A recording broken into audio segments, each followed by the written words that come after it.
Welcome to the Stop Overdrinking and Start Living podcast, where high-achieving, goal-oriented rebel women come to learn how to live a vibrant and fulfilling life without requiring alcohol to get through it. No labels, no judgments, no saying you'll never drink again. Just real proven methods to help you stop rebelling against yourself with alcohol so you can drink less and do more. I'm your host, Angela Mascenik. Let's dig in.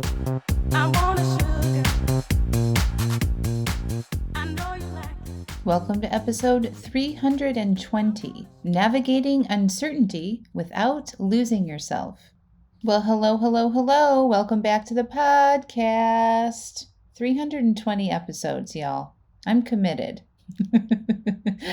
What have you done every week for 320 weeks? I'd love to know. Do you have a solid workout routine? Do you eat dinner with your parents every Thursday night? Like, what have you done every week for, 6 years, I guess? I'd love to know those things. But I'm pretty proud of this podcast. 320 episodes is a commitment. And I love talking to you all. I love listening from you on how the podcast has helped you. If you haven't given me a 5-star review on iTunes yet, I'm really asking for you to do that today. So if you're on your phone, on your iPhone, you just go into the show, Stop Overdrinking and Start Living, the main show, and then you scroll down a little bit and you click on leave a review and you click the 5 stars and then you write something about how this podcast has helped you. And then when more people do that, the ratings go up and more people can find the podcast, and then of course more people it can help. So I really appreciate that.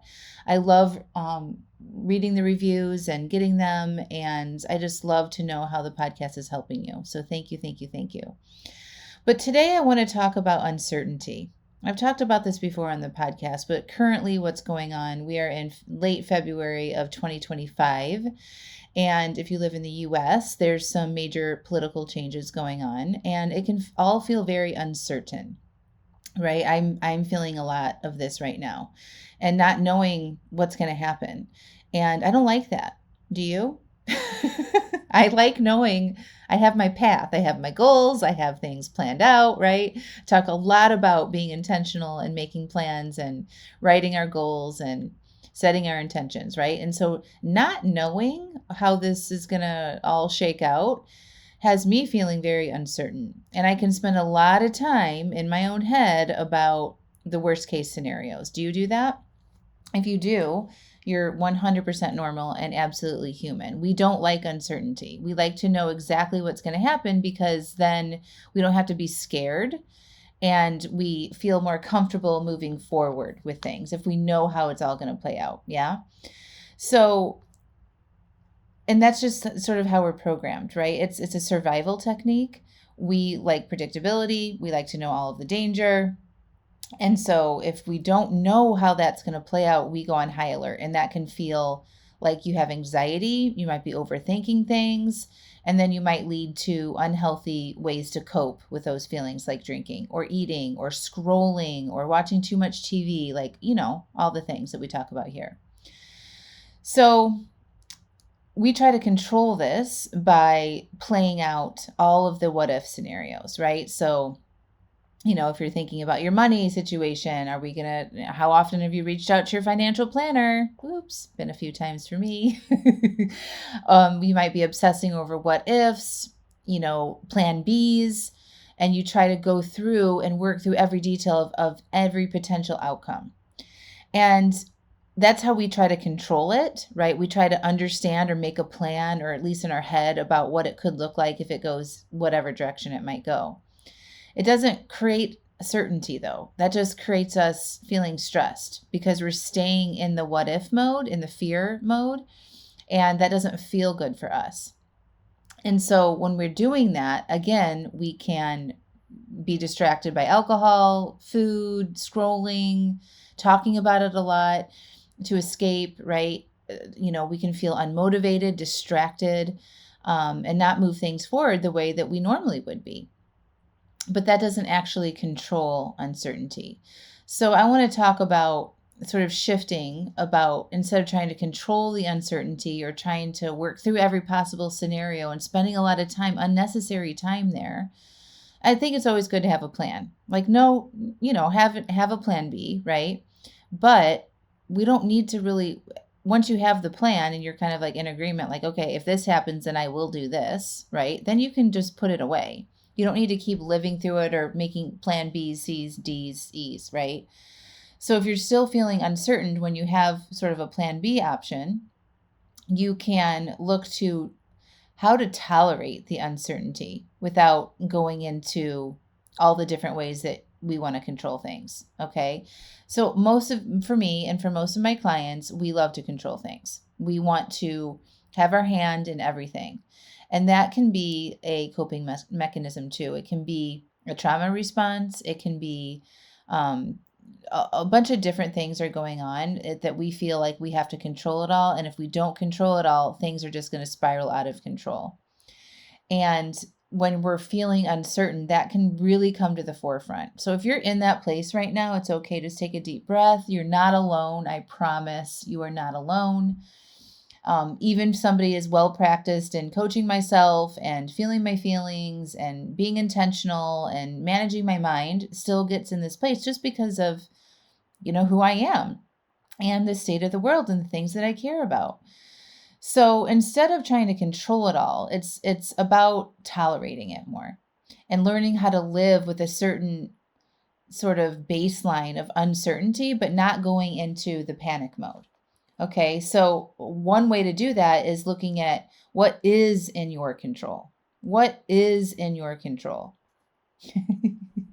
Right? We can control a lot more than we think we can. And when you answer that question for yourself, what is in your control?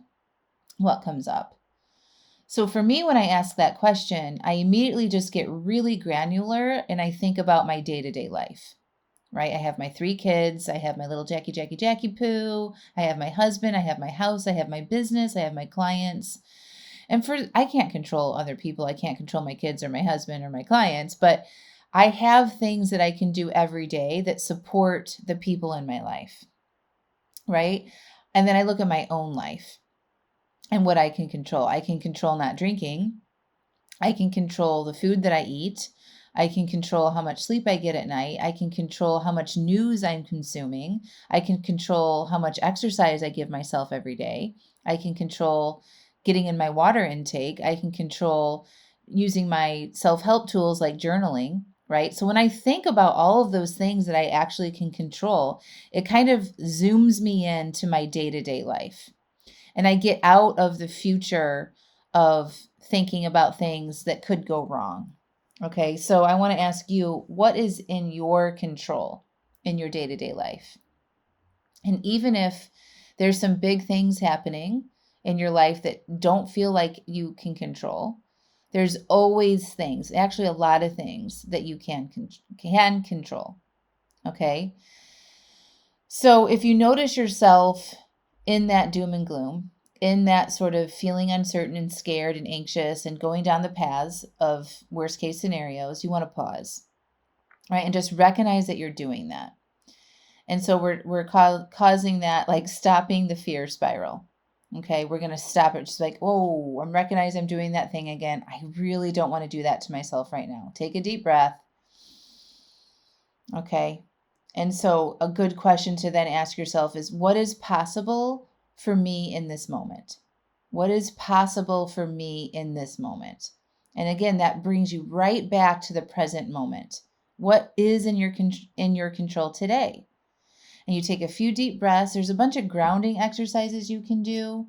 All you have to do is like look up breathing techniques to calm a stressful mind, and there's a bunch. I really like the box breathing method. I've been using that one a lot to fall asleep at night or to just like get myself into the present moment. And basically what you do is you just inhale for 4 breaths through your nose, and then you hold for 4 breaths, and then you exhale for 4 breaths, and then you inhale again for 4 breaths. So it's 4, and I just kind of visualize a box. You inhale for 4, going up the line of the box. You hold at the top corner, and then you go over. You exhale for 4 breaths. Hold again at that corner. Inhale, going down the box. Holding again at the bottom for 4 breaths. and then inhaling again at the bottom. And if you do that for a couple minutes, it really does focus. You just have, because you have to focus on counting in your breath. And that's the only thing that you're focusing on. It grounds you and gets you out of that spin. I love that technique. But just simply Google some breath work that you can do to stop a stressful spin, thinking cycle. That'll get you grounded into the present moment. Another one that I really like to do is putting my feet up the wall. I know I've talked about this a lot, but putting your feet up the wall shifts your blood flow, and it can be very refreshing and relaxing to your nervous system. And then you can just simply breathe and notice how you're feeling in your body, get connected to your body. That's something that really helps me. Also getting outside. And I know it's still wintertime, and it can be cold and there's weather stuff going on, but getting outside and getting fresh air is really, really helpful to ground you and connecting with some sort of nature. So listening to birds, or, taking sitting underneath a tree with your back up against a tree, or just, doing a small walk through a park and not listening to anything, but noticing the sounds of nature, noticing things outside of yourself and trying to connect with them can really help you be grounded and realize that, what you're doing inside your own mind isn't good, right? And so we want to connect with other things. We want to connect with our body, connect with nature, connect with our breath. So look up different things to ground. Those are 3 really easy and doable examples for most people. And then I just want to touch on, the drinking thing when you feel this way. I feel like what we're going through now as a collective society is similar to COVID. That's what I feel like it. There's this uncertainty happening, right? Like, 5 years ago, exactly, we were entering the global pandemic. And I could tell you what, a lot of my clients developed really bad drinking habits during that time because they didn't know how to manage or cope with uncertainty. So they're at home. They didn't know how long they would be at home. They're managing kids at home, right? People are getting sick, and there's real fear about job security and the, money and health and all of these things, along with still trying to keep your job and raising kids, or, being with your pod or whatever it was. People started drinking more, especially women. And this feels very similar. And so I don't want you guys to go down that path, even though I love when you hire me as your life coach, I don't want you to have to. Like you can get ahead of this and not create an even worse over drinking situation because you're drinking in response to your feelings of uncertainty. Alcohol might feel like a short-term escape, right? It might feel like it's helping you deal with however you're feeling right now, but it actually increases anxiety over time. Because when you drink alcohol on top of stress, okay, or uncertainty, it just amplifies how that sounds and feels like inside your mind. So say you're really stressed and you're feeling uncertain, you're not sure about your job or whatever is happening for you, right?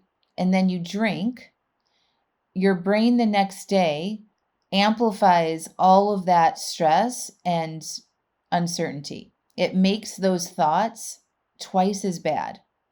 So it's not helping you. It might soften the edges in the moment, at night or whatever, when you're drinking. It might help you not think about it so much, but it will amplify that thinking the next day. And it becomes a very vicious cycle. And then you need more drinks, right? And then it starts creeping in and more and more and more. And then all of a sudden you're 2-3 months in and you're drinking every night and it's way too much. So I promise you, facing this uncertainty and learning how to tolerate the uncertainty with a clear mind is so much more helpful. You'll actually be able to cope a lot better, and you'll be able to navigate sticky situations and come up with alternative things that you might need to do for yourself or your family that will be good for you. But when you drink, you lose creativity, okay? You lose that clear mind way to process things and look at things that you actually need to keep right now. You don't need to be numbing your mind. You need your mind to be sharp and to stay alert and to be willing and able to navigate difficult situations and make decisions that you might need to be making, right? So, I can't imagine drinking through the pandemic. That was a while ago, and I had already had, I'm on my 7th year now of not drinking. So I had already had a couple years in without drinking. So when I'm helping my clients through the pandemic back then, I was so, so glad I didn't drink because I knew how bad it would be if I did. It's bad enough, right? I call this the shit sandwich. We don't need to suffer unnecessarily right now. There's already just suffering. And then when you drink on top of it, you're doubly suffering. Okay. And I know because I know the before and after here. I used to drink in response to stress, and I promise you, your stress greatly reduces when you're not drinking. So, there's a million examples I can give you for that, but just trust me, it's so much better.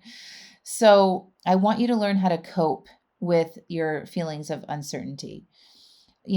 Things are very unpredictable right now. Not everybody, but a lot of people are reevaluating things, right? Jobs, relationships, priorities. And if you find yourself feeling uncertain, pause, ground yourself through your breath, right? Remember that you have things in your power that you can control, and focus on those things every single day. Don't wake up in the morning and start doom scrolling. All right. Wake up in the morning and fill your brain with things that you actually can control, and then go do those things. And then engage with things as you need to with a clear mind. Okay. If you find yourself stressing out and thinking too much about the future and going down all the different scenarios, recognize it. Oh, I don't want to do that to myself right now. Take a few deep breaths. Remember the box breathing, the 4, 4, 4, 4. Get outside, get some fresh air, get coaching, reach out for support. Being in community right now is super, super helpful, right? So you don't have to navigate this alone. Share how you're feeling with your friends. Get professional help if you need to. I am doing Wine-Free Workweek Challenge coming up starts on March 10th. And you should sign up for that. It's $14.97, and you get 5 days of live coaching with me, all inside a really awesome portal. There's no social media involved this time. I'm super excited about that. Go check it out, AngelaMascenik.com/wine-free workweek. And yes, you can not drink during this time. I promise you can do it. And if you give yourself that opportunity to try, you will see that it can be a lot easier than you think it is, and is absolutely possible. And I highly recommend it. Now is the time to practice the tools, right? Learning how to stop over drinking when things are easy isn't when it sticks. Learning how to stop over drinking when you have a lot going on and high emotions is when you really can unwire some deep-grained patterns in yourself. So come join us for Wine-Free Workweek. Super fun, prizes to be won every day, a community to connect with, and live coaching for 5 days in a row. All right. So it's AngelaMascenik.com/wine or WFWW. And then when that is over, I'm opening up my Alive AF monthly, month-to-month stop over drinking coaching program.